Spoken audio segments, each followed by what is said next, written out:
Mani ikkita o'g'lim bor. Katta o'g'lim o'smir yoshda. Men uni porno filmlar, uyatsiz filmlar ko'rayotganini sezib qoldim.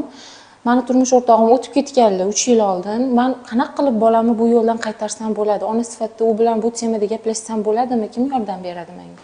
Siz o'g'lingiz uchun ham otasiz, ham onasiz. Siz uyalmasdan bor temada yuzingizga pardani olib tashlab turib gaplashishingiz kerak. Ya'ni bu pornografiya, ya'ni uyatsiz kinolar zararligini tushuntirishingiz kerak. Hozirdan tushuntirib bormasangiz farzandingizga bu kinoni ko'radi, ya'ni sun'iy ereksiya bo'ladi, ya'ni olati ereksiya bo'lgandan keyin bu yerda yoshlikdan zastoyniy prostatit boshlanadi.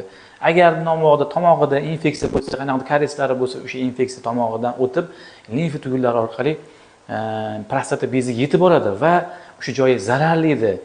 Jinsiy yaqinlik bo'lmagandan keyin bu yoshga jinsiy yaqinlik qilish hali vohli va bola vohli yetilish boshlaydi, gormonlari buziladi, keyin borgan sari ongi buziladi. Bu narsa keyin yoshlikdan prostatitga, uretritga olib kelishi mumkin.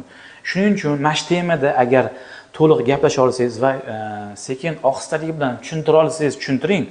Buni agar tushuntira olmasangiz, uni mutaxassisga, ya'ni urolog, andrologga olib ketishingiz kerak bo'ladi. Men unga aka sifatida, vrach sifatida albatta tushuntiraman.